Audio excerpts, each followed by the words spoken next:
नमस्कार, आदाब। मैं अनूप सोनी क्राइम पेट्रोल सतर्क के ब्लैक हेडलाइंस अध्याय के आज के एपिसोड में आप सबका स्वागत करता हूं। आज एक ऐसा सुलगता हुआ केस आपके सामने है जो अपने आप में एक मिसाल है इंसान के अलग अलग मुखौटों की। पुलिस हमारी सुरक्षा के लिए होती है और अगर हमारे रक्षक के ऊपर ही हमला हो तो ऐसे केस में आम इंसान का बौखला जाना जायज है। एक पुलिस ऑफिसर की बड़ी बेदर्दी से जलाकर निर्मम हत्या कर दी गई थी। मानो कातिल ने पूरे पुलिस डिपार्टमेंट को चैलेंज किया था और इस ब्लैक हेडलाइंस ने न सिर्फ उत्तर प्रदेश पुलिस को बल्कि साथ ही साथ पूरे देश को हिलाकर रख दिया था।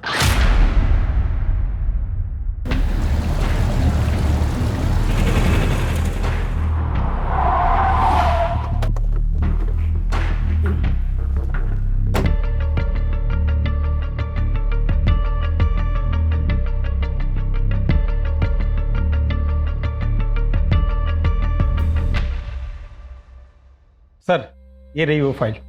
तुम आज रात हमारे घर डिनर कर रही हो। पर अंकल, हमें घर सेटअप करना है। परवर कुछ नहीं, आंटी का ऑर्डर है। यही है राजेश, जिनके बारे में मैंने तुमसे बात की थी। और राजेश, यह है गुंजन, मेरी भतीजी, जिसे तुम्हें ट्रेन करना है। Good morning sir. Morning. He is one of the most talented officer. Cadet academy का एक्सीलेंस अवार्ड विनर भी है। और राजेश, तुम्हें मेरी भतीजी को ट्रेन तो करना ही है, लेकिन इसे मेरी भतीजी समझकर छूट देने की कोशिश मत करना। और गुंजन, हमारा मेंटोर बहुत स्ट्रिक्ट है, जरा ध्यान से। अंकल ने आपकी बहुत तारीफ की है। I am really lucky to have you as my mentor. सुबह 7 बजे workout and be on time. Good luck.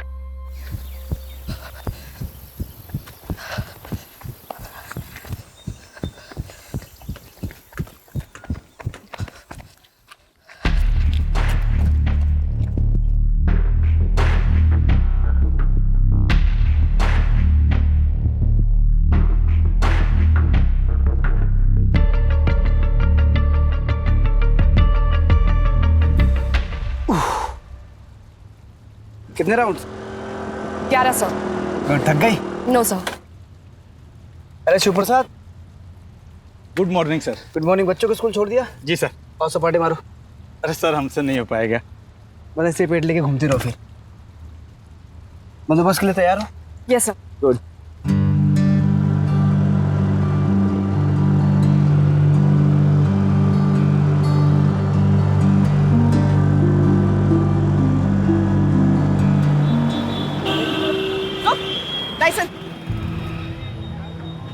Sir, पहले दिन नाकाबंदी मैडम से नहीं हो पाएगा। देखिए, हार मान जाएंगे।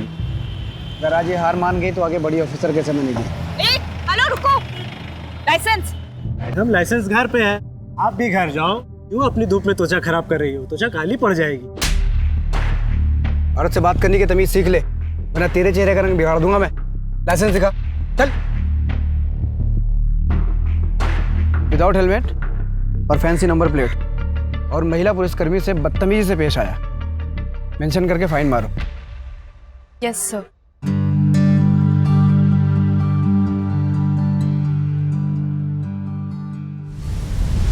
सर, आप इतना कॉन्फिडेंस लाते कहाँ से हैं?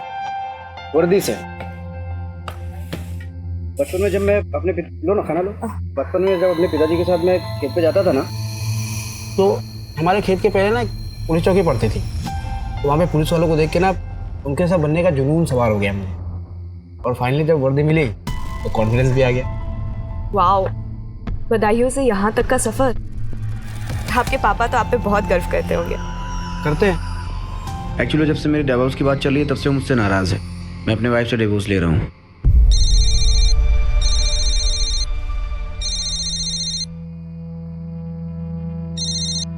हाँ।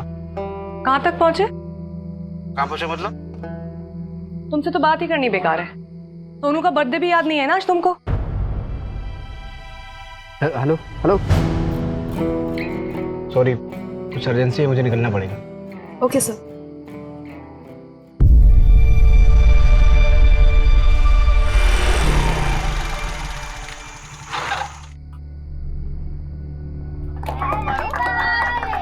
Happy birthday to you, happy birthday. Happy birthday to you.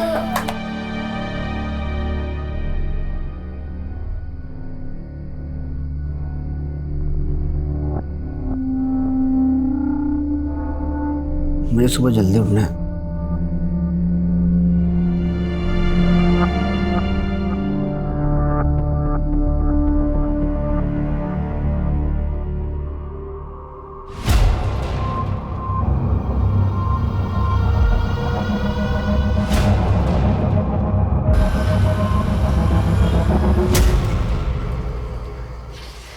ये क्या हर दिन केस चलता रहता है तुम्हारा?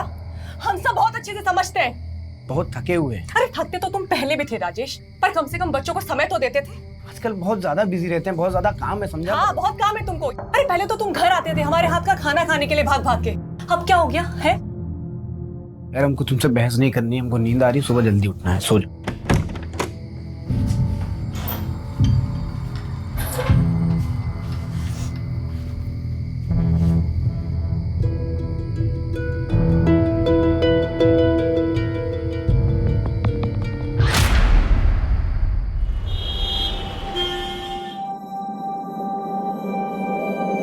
हेलो, हमको मिलना है तुमसे।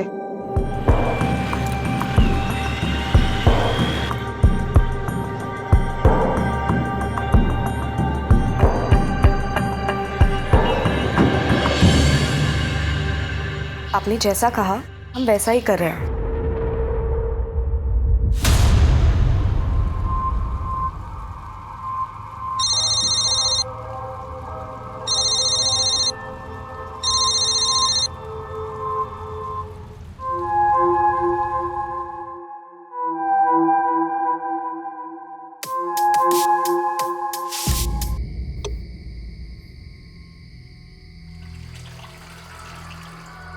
आज के दौर में ये कहना गलत नहीं होगा कि आप किसी भी इंसान को पूरी तरह से नहीं जान सकते हैं। हम सभी अपने चेहरों पर कई चेहरे लेकर चलते हैं। राजेश की जिंदगी में पिछले कुछ दिनों से जो चल रहा था उसका परिणाम एक भयानक रूप में सामने आया था।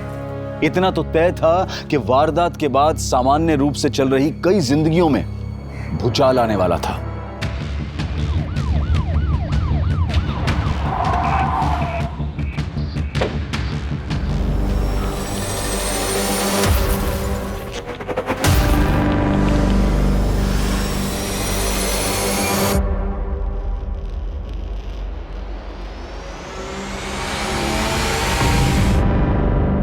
ये तो भी जिंदा है। उठाओ उठाओ, जल्दी उठाओ, हॉस्पिटल ले चलो जल्दी।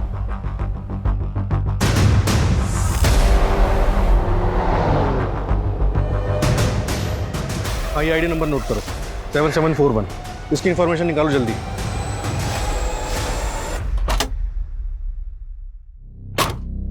सर विक्टिम ने पुलिस की वर्दी पहनी हुई थी, ये आईडी कार्ड मिला, इसके जरिए हम उसके बारे में पता लगाने की कोशिश कर रहे हैं। सर बॉडी काफी जल चुकी, 90% से भी ज्यादा, काफी क्रिटिकल कंडीशन है। आसपास कुछ और बरामद हुआ, मोबाइल या पर्स वगैरह? नहीं सर, कुछ नहीं मिला। सुनसान इलाके में अकेला कर क्या रहा था? सर हो सकता है किसी केस पे काम कर रहा हो। अगर केस पे काम कर रहा होता तो लोकल पुलिस स्टेशन हमारी टीम को इन्फॉर्म करता। सड़क से इतना अंदर अकेले सुनसान इलाके में आने का रिस्क होगा। ऐसा करो, आसपास के 4-5 किलोमीटर के रेडियस में अच्छी तरह सर्च करो, कुछ ना कुछ जरूर मिलेगा। पुलिस वाले को जलाकर मारने की कोशिश हुई, मामला कुछ बड़ा ही हो।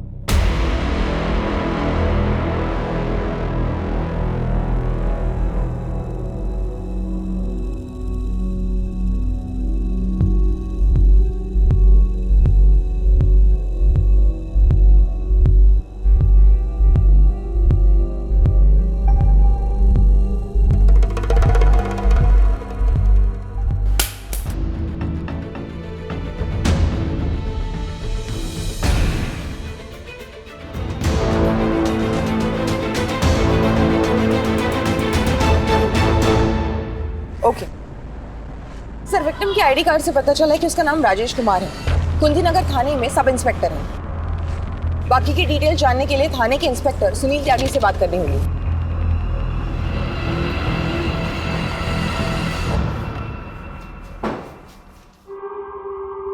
पेशेंट इज नो मोर। मरने से पहले उसने पेपर पर यह लिखा।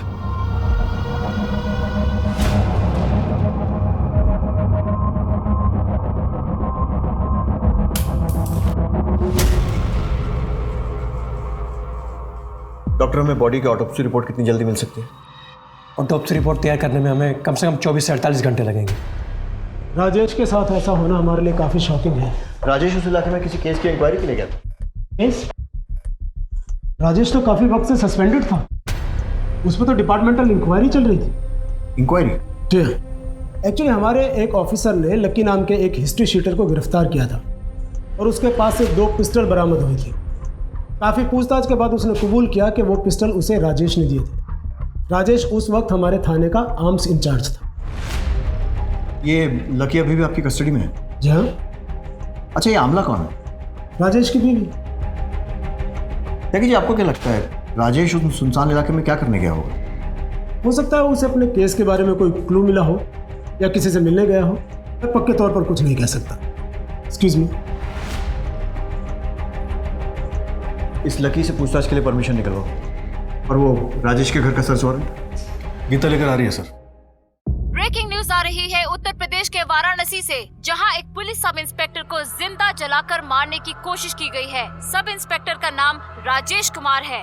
हमारे संवाददाता हमारे साथ पल-पल की रिपोर्ट शेयर कर रहे हैं।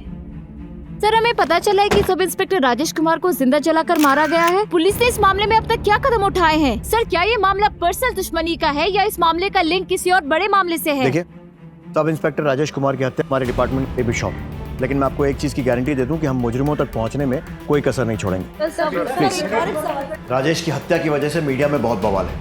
हमारे अपने आदमी के साथ क्राइम हुआ है, इसलिए सबकी नजर इस पर। तो मुझे इस केस में जल्द से जल्द प्रोग्रेस चाहिए। गीता, क्राइम लोकेशन पर एक टीम के साथ जाओ, फिर से अच्छी तरह पूरी सर्च करो। सर। दुबे, राजेश की बीवी अमला से मिलो, उससे पूछताछ करो और उसके घर की तलाशी लो। Right sir. और हाँ, जब तक ये केस सॉल्व नहीं हो जाता है कोई ब्रेक नहीं लेगा। Is that clear? सर।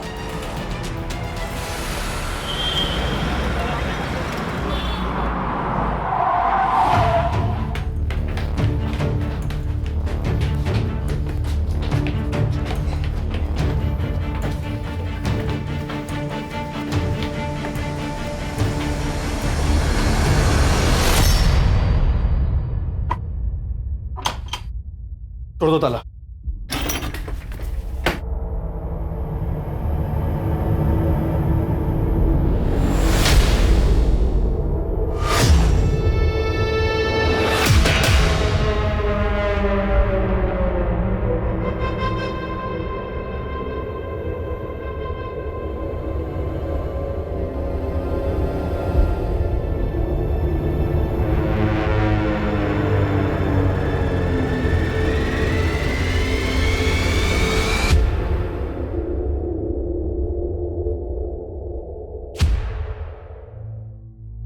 ये राजेश की बीवी आमला कहाँ है? सर, कहाँ है ये तो पता नहीं, लेकिन 6-7 दिन हुए यहाँ से गए हुए। बच्चों के साथ निकलते हुए देखा था। और हाँ सर, हाथ में सूटकेस भी था। बहुत गुस्से में थी।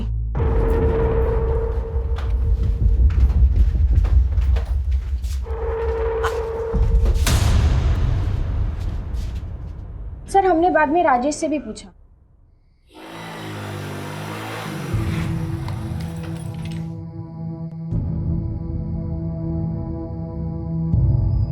राजेश, आमला कहाँ गई है? वो हमारे गांव गई है, बदायूं। अचानक से? बताया नहीं उसने। सब ठीक तो है ना आप दोनों के बीच? हाँ, सब ठीक है। वो अचानक उसका जाने का प्लान बन गया ना, तो इसलिए शायद बताना भूल गई होगी। हमें थोड़ा अजीब तो लगा था, क्योंकि सर इससे पहले आमला कभी बदायूं नहीं गई। और वैसे भी सर, पति पत्नी में अगर झगड़ा होता है तो पत्नी मायके जाती है, ना कि ससुराल। उनके बीच झगड़े किस बात पे होते थे? झगड़े होते तो थे, लेकिन किस बात पर होते थे वो हमें नहीं पता।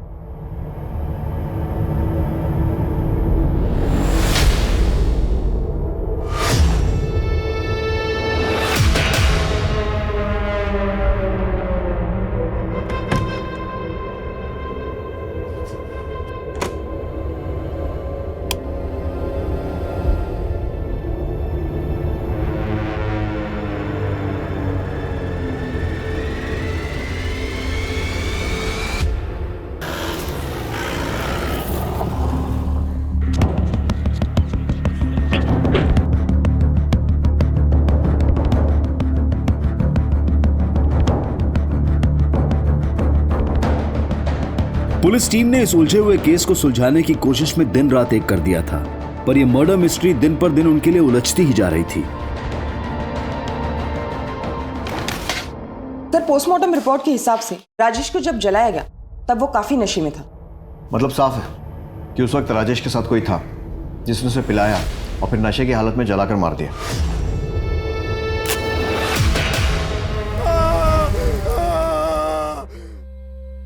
क्राइम स्पॉट से कुछ और? नहीं सर, कुछ नहीं मिला। और आमला? सर, पड़ोसी ने बताया कि आमला राजेश के गांव बदायूं गई है और राजेश की फैमिली बनारस आने वाली।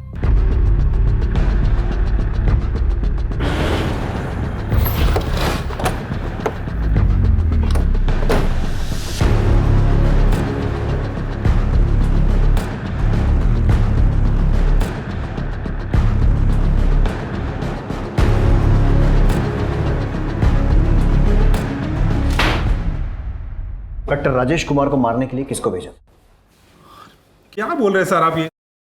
देख सर, ये एक्टिंग कहीं और जाकर दिखाना। तेरी पूरी हिस्ट्री है हमारे पास, तो सीधे सीधे बता कि तेरे किस आदमी ने राजेश को मारा है।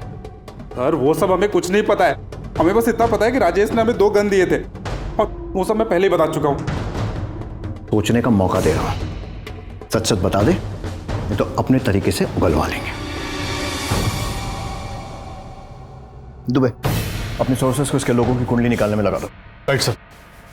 सर राजेश सर बहुत मेहनती और फिट रहने वाले लोगों में से थे। यहाँ तक कि बड़े साहब ने भी अपनी भतीजी गुंजन मैडम को उनसे ट्रेनिंग लेने को कहा था। वो हमारे बेस्ट ऑफिसर थे सर, पर जब से ये इंक्वायरी चल रहा था वो बहुत ज़्यादा परेशान रहने लगे थे, काफ़ी ड्रिंक भी करने लगे थे। किसके कहने पे हमारा नाम खराब करने की कोशिश की तूने? किसके कहने पे हमारा नाम खराब करने की कोशिश की तूने? बोल बेटा, एक बात कान खोल के सुन ले, सच का पता तो हम लगा के रहेंगे। तेरे लिए अच्छा होगा कि तू अपने मुंह से बता दे मुझे। बता किसके कहने पे किया? बोल राजेश, बोल राजेश, बोल राजेश। मुझसे बात नहीं कर सकते, ये मत भूलो कि तुम सस्पेंडेड हो। और ये क्या शराब पीकर आए हो थाने में? सबके सब मिले हुए, सबके सब मिले हुए, लेकिन एक बात कान खोल के सुन लीजिए आप लोग, उनसे हमारी वर्दी कोई नहीं छीन सकता।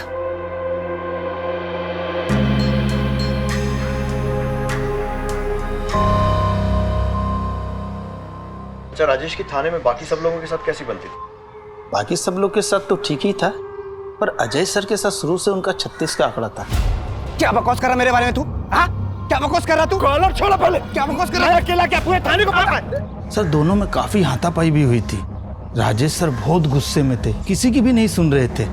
बात क्या थी वो तो नहीं जानते सर, पर इस लड़ाई के बारे में सभी को पता है। हाँ हुई थी झड़प, लेकिन हमने उसे कुछ गलत नहीं पूछा था। मतलब? थाने में सबको खबर थी कि राजेश सुनील सर के भतीजे गुंजन के साथ कुछ ज्यादा ही समय बिता रहा है। हमने बस वही पूछा था उससे। राजेश और उसकी पत्नी के बीच में झगड़े चल ही रहे थे, एक झगड़े के गवाह तो हम खुद हैं। अरे पहले तो तुम घर आते थे हमारे हाथ का खाना खाने के लिए भाग भाग के, अब क्या हो गया है? और इतना ही नहीं, हमारे कांस्टेबल ने राजेश को सुबह सुबह गुंजन के घर से निकलते हुए भी देखा था। ठीक, ये तो है राजेश की कहानी। अब अपनी कहानी सुना। राजेश से दुश्मनी की वजह? सर कोई जाति दुश्मनी नहीं थी, एक वर्क प्लेस में 2 कॉम्पिटिटर्स के बीच में जैसा होता है, सिर्फ उतना ही। कॉम्पिटिटर्स? और वो गन्स वाले केस में राजेश का इन्वॉल्वमेंट? उसकी लाइफस्टाइल देख के कोई भी बता देगा कि वो उस मामले में जरूर इन्वॉल्व होगा। उसके खर्चे उसकी कमाई से दुगना थे।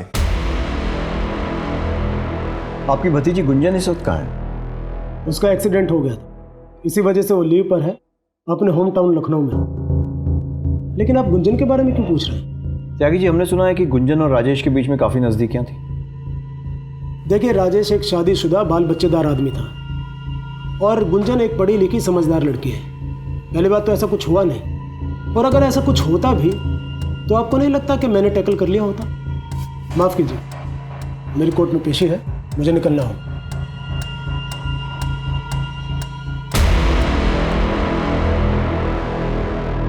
जैसे जैसे इन्वेस्टिगेशन आगे बढ़ रही थी, नए नए खुलासे हो रहे थे। एक पुलिस ऑफिसर की जिंदगी में वर्दी और ओहदे के अलावा कई केसेस की उलझनें भी होती हैं, और कई बार उन उलझनों का असर जाती जिंदगी पर पड़ता है और कई बार जाती जिंदगी का असर काम पर। राजेश मर्डर केस की अब तक की तहकीकात में दोनों ही पहलू बहुत उलझे हुए मिल रहे थे और ये केस अब बहुत बड़ा हो गया था।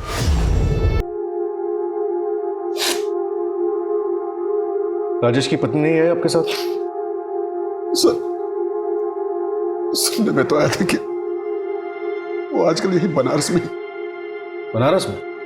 लेकिन हमें तो पता चला है कि वो पिछले हफ्ते बदायूं चली गई थी। ये क्या बात कर रहे हैं सर? 6 महीने हो गए जब से डिवोर्स की बात चल रही है। वो बोला यहाँ बदायूं क्या करने आएगी साहब? 6 महीने? लेकिन 1 महीने पहले तो राजेश ने अपने बेटे का बर्थडे सेलिब्रेट किया था। सर, राजेश का कोई बेटा नहीं, उसकी एक बेटी है। यही है ना राजेश का परिवार? नहीं साहब, ये राजेश का परिवार नहीं है।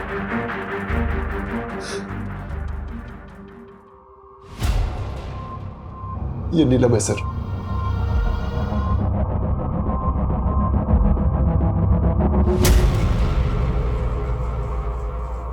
तो क्या नीलम दूसरी औरत के बारे में सही कह रही थी?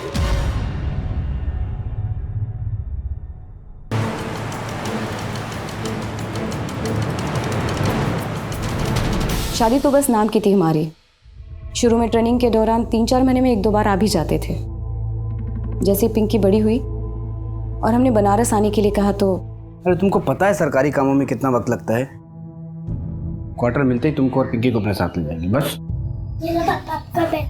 अली मेरा बच्चा, ऐ शाबाश। किसी तो पापा को पहले तो पिंकी के बीमार होने पर या इसके कॉल करने पर आ भी जाते थे, फिर धीरे धीरे बंद हो गया। मुझे हमेशा से ऐसे लगता था कि वो मुझसे कुछ छुपा रहे हैं। तुम यहाँ बनारस में? पिंकी कहाँ है? मासी की है ललनपुर में। अभी तो हम बहुत बिजी हैं, तुम चलो हम शाम को मिलने मासी के घर आते हैं। वो हवलदार भैया बोले आप यही रहते पुलिस क्वार्टर में? हाँ।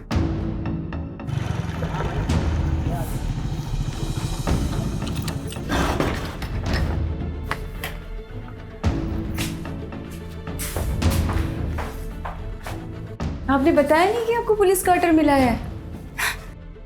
हम तो पिंकी की स्कूल शुरू होने से पहले ही शिफ्ट हो जाते यहाँ। अरे हम बताने वाले थे, भूल गए।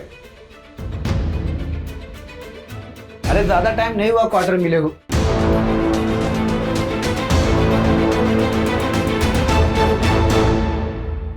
उस दिन हमारा बहुत झगड़ा हुआ, यहाँ तक कि हमने बहुत जिद भी की वहाँ रहने के लिए, पर उन्होंने हमें समझाकर गांव भेज दिया। कुछ दिनों बाद तंग आकर हमने उन्हें जब डिवोर्स की बात की तो वो झट से मान गए। यहाँ तक कि जब हमारे पापा भी उन्हें समझाने के लिए गए, बात करने के लिए गए तो जब राजेश कुछ भी नहीं था तब हमने नीलम का रिश्ता किया था उससे। आज जब राजेश की सरकारी नौकरी लग गई है तो हमारी बेटी को छोड़ देने की बात कर रहा है। बेटा रहना नहीं चाहता उसके साथ तो कैसे जबरदस्ती करे? समझिए, आप समझिए ना उसे। मेरी बेटी नीलम का क्या होगा, पिंकी का क्या होगा? यूं सबको मजदार में छोड़ देना कहाँ की समझदारी है भला? अब राजेश से आखिरी बार कब मिली थी? बनारस आने के बाद हम उन्हें कभी नहीं मिले। कभी भी नहीं? पिंकी की पढ़ाई और हमारी नौकरी में इतना समय निकल जाता है कि हमें फुर्सत मिलती ही नहीं, और हम अब पीछे मुड़कर नहीं देखना चाहते। सर, नीलम को देख के ऐसा बिल्कुल भी नहीं लगा कि उस पर राजेश की मौत का कोई असर हुआ है। तुम्हें राजेश और नीलम का डाइवोर्स भी नहीं हुआ। ऐसे में राजेश की मौत का डायरेक्ट फायदा नीलम को ही होगा। तो क्या सर अब नीलम भी हमारी सस्पेक्ट लिस्ट में? बिल्कुल। नीलम के कॉल रिकॉर्ड निकलवाओ और साथ ही साथ ये भी पता लगाओ कि राजेश ने मरते समय आमला का नाम ही क्यों लिखा।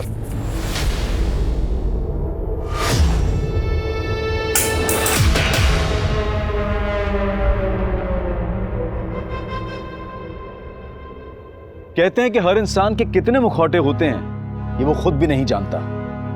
राजेश के कितने मुखौटे थे? अगर नीलम राजेश की पत्नी थी तो फिर अमला कौन थी? अमला का नाम राजेश ने मरने से पहले लिखा था। क्या वो कोई क्लू था, या फिर राजेश को अमला की चिंता थी, या वो अपने कातिल की तरफ इशारा कर रहा था? पुलिस के लिए गुत्थी सुलझने की बजाय हर कदम पर और उलझती जा रही थी। जिस अमला को पुलिस अब तक राजेश की पत्नी मानकर चल रही थी वो कोई और ही थी, पर कौन थी वो और कहां थी? और क्या राजेश की मौत में उसका कोई हाथ था? सवाल कई थे और पुलिस हाथ आती हर इंफॉर्मेशन से तार जोड़ने की कोशिश कर रही थी। सर, पता चला आमला राजेश की वाइफ ही नहीं है। क्या? यस सर, इतने दिनों तक राजेश हम सबकी आंखों में धूल झोंकता रहा और पता नहीं कौन कौन सी कहानियां सुनाई थी उसने हम सबको।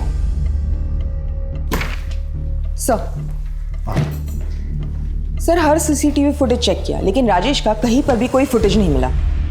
जिस भी व्हीकल पर डाउट होता है सर्च करो। राजेश किसी ना किसी जरिए से किसी साधन से वहां पहुंचा हो। आसपास वालों से भी पूछताछ जारी रखो। और सर एक खबरी से ये भी पता चला है कि लक्की के घर कुंती नगर थाने से कोई पैसे भेजता था। गीता, तुम लकी के घर जाओ। सर, हमने आमला और उसके बच्चों के बारे में पूछताछ की। आमला के बच्चे जिस स्कूल में पढ़ते हैं वहाँ पे पिता की जगह राजेश का नाम नहीं, किसी संजय गोयल का नाम है। इस संजय गोयल के बारे में भी पता किया। ये किसी बैंक में काम करता है। उसे थाने तुरंत बुलाया है।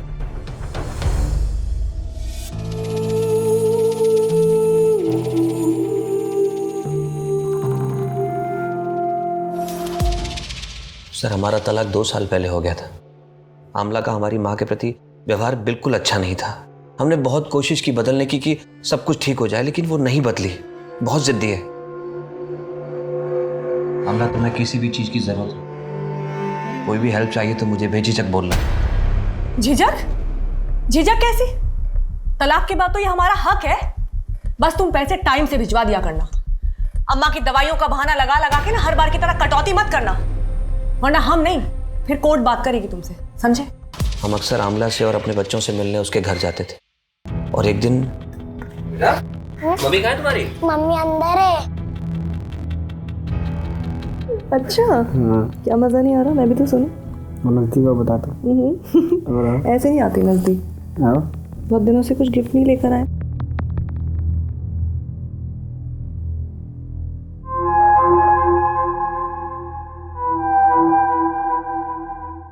क्या कहा तुमने? शादीशुदा है और एक बच्चा भी है।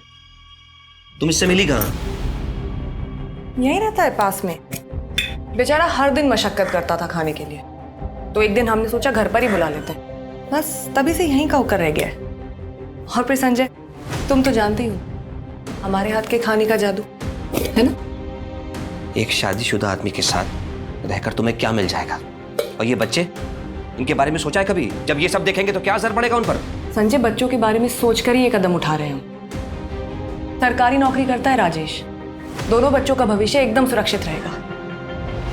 और तो और अपनी बीवी को तलाक देने के लिए भी तैयार है हमारे लिए। सर, आमला ने अपनी जिद के आगे किसी की नहीं सुनी, न तब न अब। लेकिन हमारा डर गलत नहीं था सर।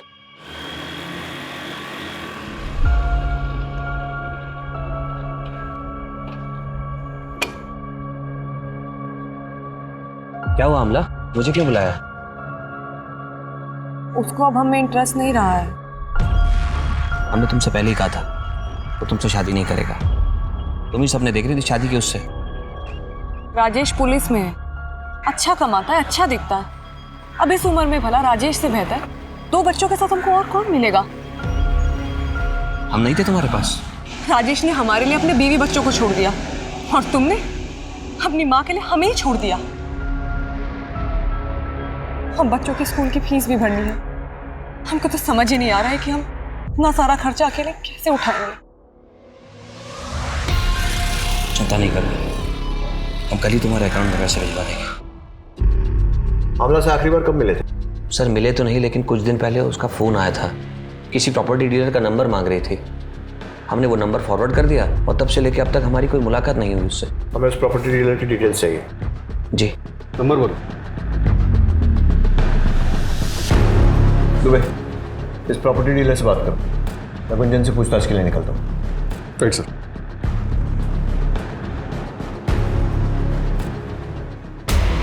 बहुत गूंज सुन रहे हैं आपके नाम की गुंजन जी।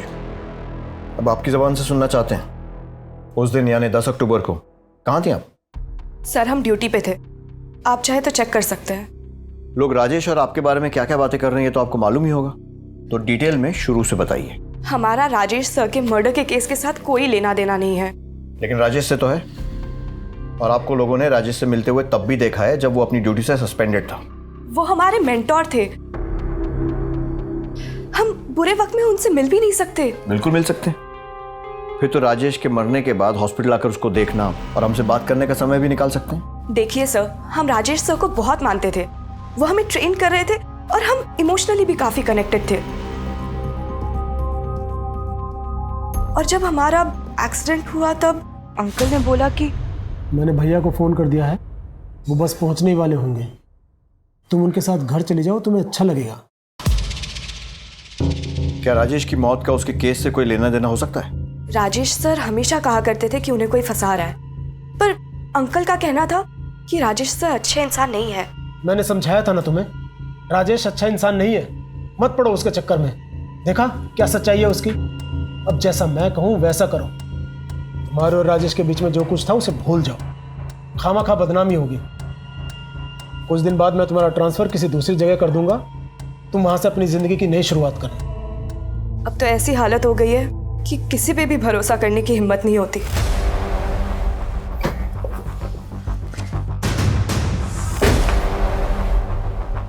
इन्हें पहचानते हो? इन्हें तो कुछ दिन पहले ही मकान किराए पे दिलाया था। एड्रेस क्या है? लिख के दो।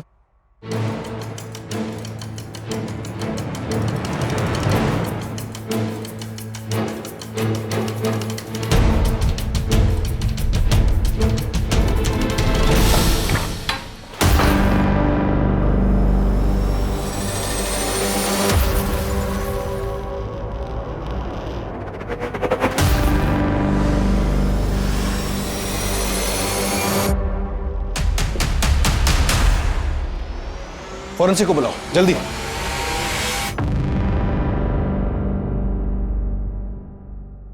सर, ये आमला के घर पे कुछ तो बड़ा कांड हुआ है, आप प्लीज जल्दी आइए। ठीक है, ओके सर।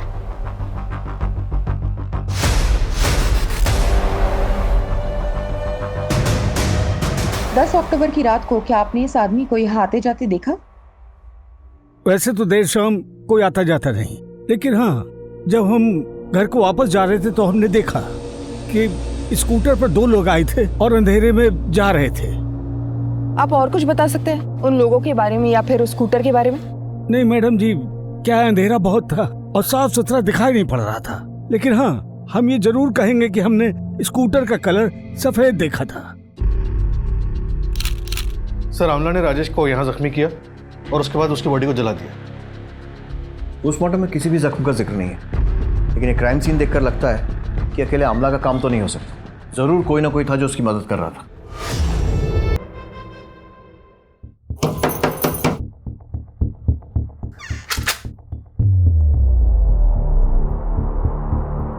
आप कौन? इससे पहले तो कोई और आता था पैसे देने। आप नए हैं क्या? हाँ। ये कब तक छूट कर आ जाएंगे? आप लोग ने बोला था कि 1 महीने में छूट कर आ जाएंगे। ऐसा किसने बोला था? राजेश को क्यों मारा? क्योंकि उसे पता चल गया था कि तुम उसे झूठे केस में फंसा रहे हो। हमने किसी को नहीं मारा और ना ही हमने किसी को झूठे केस में फंसाया है। लेकिन पैसे तो तुम ही भेजते थे ना लकी के घर। हाँ सर, लेकिन वो तो हम सुनील सर के कहने पर करते थे और ये सब मैं सिर्फ प्रमोशन पाने के लिए करता था। आपके पास क्या प्रूफ है कि मैंने ये किया? त्यागी जी, अजय अपनी नौकरी बचाने के लिए आपके खिलाफ सारे सबूत देने को तैयार हो गया, तो आप भी टाइम वेस्ट किए बिना खुल के बता दीजिए सच क्या है।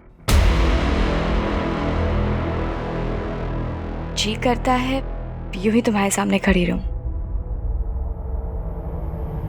लेकिन बाय, कल मिलते हैं।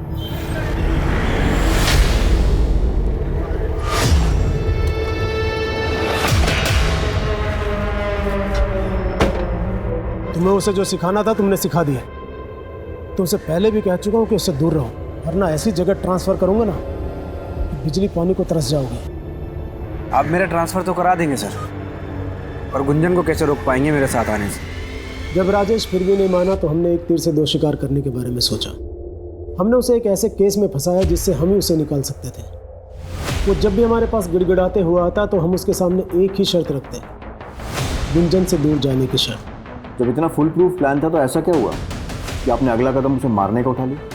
हमारा प्लान सक्सेसफुल होता उससे पहले ही किसी ने उसे मार दिया। अपने ही डिपार्टमेंट और अपने पुलिस स्टेशन के इतने काबिल अफसर के साथ खेल खेलते हुए आपको शर्म नहीं आई? सर, अगर ये काम आमला ने किसी के साथ मिलकर किया है तो उसका साथ देने वाला कहीं इंस्पेक्टर सुनील या फिर संजय तो नहीं? क्योंकि संजय हमेशा आमला की मदद करने के लिए तैयार रहता, हमें यहाँ तक पहुँचाने वाला भी संजय ही। इंस्पेक्टर सुनील सिस्टम से वाकिफ है, वो खुद इस चक्रव्यूह में नहीं फंसेगा। ज़रूर उसका कोई ना कोई प्यादा होगा जो आमला की मदद कर रहा होगा। सर मुझे तो कभी कभी लगता है इन सारी औरतों से तंग आके राजेश ने खुद अपना मर्डर प्लान करवाया और खुद आमला को मार के कहीं फरार हो गया। आमला को हर समय पैसों की ज़रूरत रहती थी। ज़रा इंस्पेक्टर सुनील और आमला दोनों के बैंक स्टेटमेंट चेक करवाओ। Okay sir. आमला अगर हाथ लग गई तो सच्चाई भी हाथ लग जाएगी। वो सफ़ेद स्कूटर या उन दोनों लोगों के बारे में कुछ पता चला? सर क्राइम स्पॉट पर जाने वाले सभी रास्ते और आसपास के सभी एरिया के सीसीटीवी फुटेज एक टीम चेक कर रही है। We are checking every possible way. Team से कहो कि कमर कस के तैयार हो जाए। ये कहानी अब क्लाइमैक्स तक पहुंचने वाली है।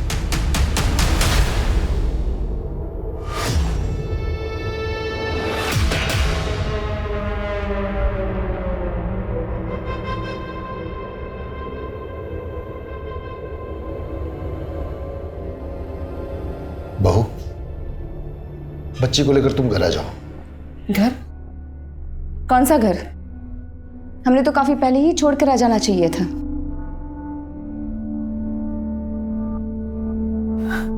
ऐसा ना कहो बहू, ये बच्ची राजेश की आखिरी निशानी है। आखिरी निशानी? इस बच्ची को लेकर इस शहर में जब हम अकेले उसकी जिम्मेदारी उठा रहे थे तब कहा था आपका प्यार। लोग नौकरी देने के लिए जिस्म का सौदा करने की मांग कर रहे थे। एक अकेली औरत का इज्जत से रहना कितना मुश्किल होता है आप नहीं जानते। बेहतर है कि आप यहां से चले जाइए। पुलिस ने अपनी तहकीकात में कोई कसर नहीं छोड़ी थी। आए दिन कुछ नए खुलासे हो रहे थे। कभी ऐसा लगता था कि राजेश की हत्या में कोई प्रोफेशनल एंगल है और कभी ऐसा लगता था कि पर्सनल। केस घूमते घूमते एक चक्रव्यूह का रूप ले चुका था और ऐसे में पुलिस को एक और झटका मिला और इस चक्रव्यूह की गति को दुगना कर गया।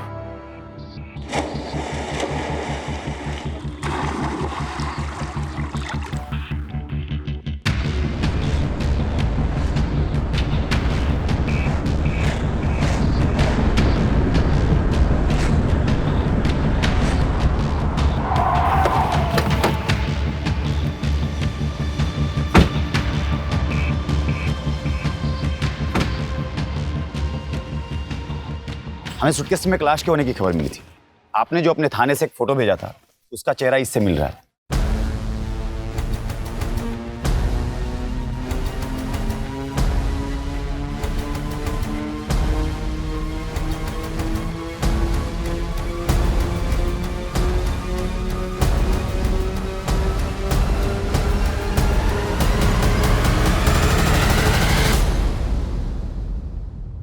बच्चों का कुछ पता चला? डाइवर्स लगा दिए हैं काम पे।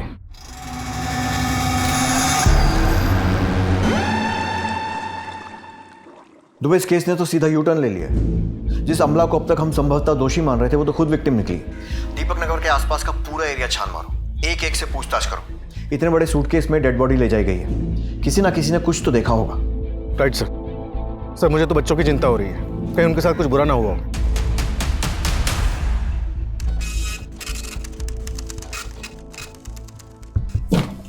सर हमने आमना, नीलम और राजेश तीनों के पिछले कई हफ्तों के फ़ोन लोकेशन मैच किए। सरप्राइजिंगली तीनों की लोकेशन कई बार एक ही जगह दिखा रहा है।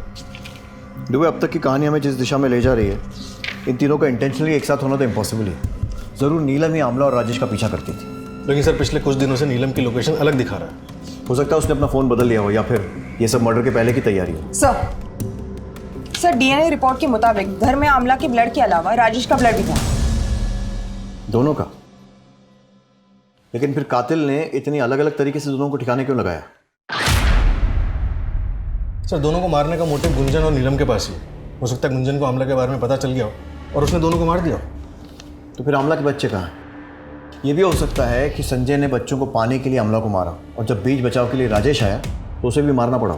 लेकिन सर उस प्रॉपर्टी डीलर का एड्रेस हमें संजय नहीं दिया था। सर मिले तो नहीं, लेकिन कुछ दिन पहले उसका फ़ोन आया था।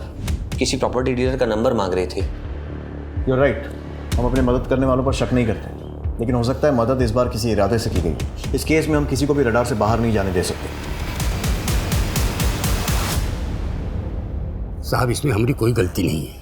जितना पूछा है उतना बता। हमें पता चला है कि सूटकेस तेरे सामने फेंका गया था। हाँ पर वो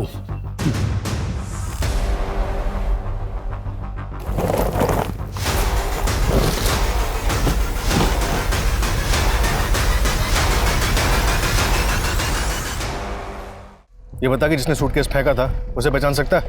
हाँ पहचान सकता हूँ साहब, वो आप ही लोग में से थे। मतलब कि वो पुलिस वाले थे और उन्होंने ही पानी में सूटकेस फेंका था।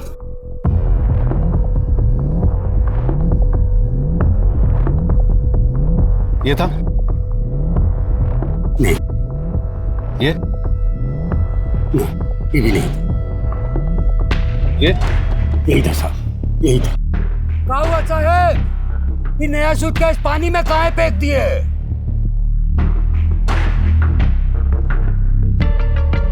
धार्मिक किताबें थी, दीमक लग गई थी तो सोचे रोड पे फेंके तो पाप चढ़ेगा ना, इसलिए पानी में फेंक दिए। राजेश ने आमला को मारा तो फिर राजेश को किसने मारा होगा? चल क्या रहा है ये? सर, पोस्टमार्टम रिपोर्ट से साबित होता है कि राजेश की मौत आमला की मौत के 5-6 घंटे के बाद हुई थी।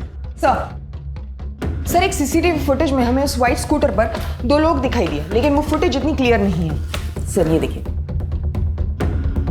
फिर हमें ये एमके रोड का फुटेज मिला है जिसमें इस व्हाइट स्कूटर का नंबर साफ दिखाई दे रहा है और जिसके नाम पर रजिस्टर्ड है उसका पता चल गया है।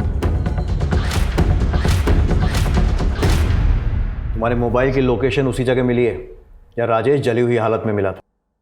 तो भलाई इसी में है, सीधे सीधे सब कुछ बता दो।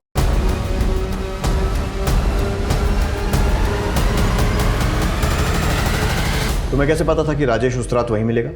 हम बहुत दिन से उसका पीछा कर रहे थे सर, और उस दिन तुमने अगर हमसे शादी नहीं की ना तो हम जाके सबको सच्चाई बता देंगे। अरे केस तो तुम्हारे ऊपर पहले ही चल रहा है और तुम्हारी नौकरी भी 100% जाएगी। जान से मारेंगे।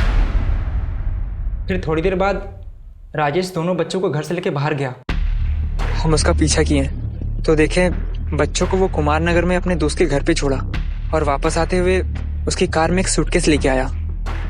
लगभग 1-1.5 घंटे के बाद वो वही सूटकेस लेके दोबारा घर से बाहर गया।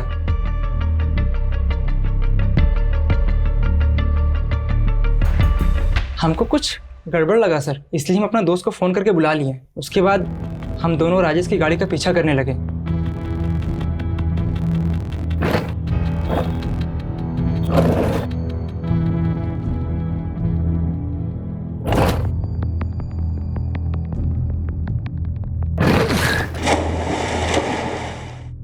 वो किसी का नहीं था सर, वो अपने फायदे के लिए किसी को भी छोड़ सकता था, किसी को भी मार सकता था। मेरे दीदी को भी इसने बहुत परेशान किया था सर। वो जब भी घर वापस आती थी ना सर, सिर्फ रोते हुए आती थी। हम उसको अपनी दीदी का जिंदगी बर्बाद करने का सजा दिए हैं सर।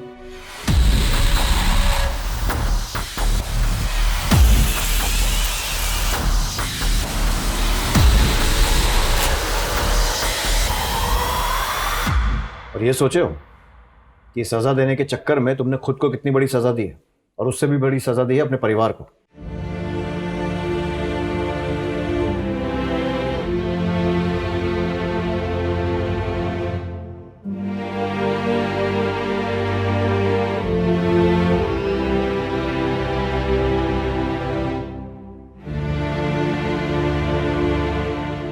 कहते हैं कि एक साथ 2 नावों में सफर करना खतरे से खाली नहीं होता, लेकिन राजेश और अमला दोनों ही ये सफर कर रहे थे। बल्कि राजेश की जिंदगी तो 3 तरफ से उलझी हुई थी। मुखौटे लगाकर इंसान कुछ समय के लिए खुश तो हो सकता है, दूसरों को भी खुश कर सकता है, लेकिन ये खुशी लंबी नहीं चलती है।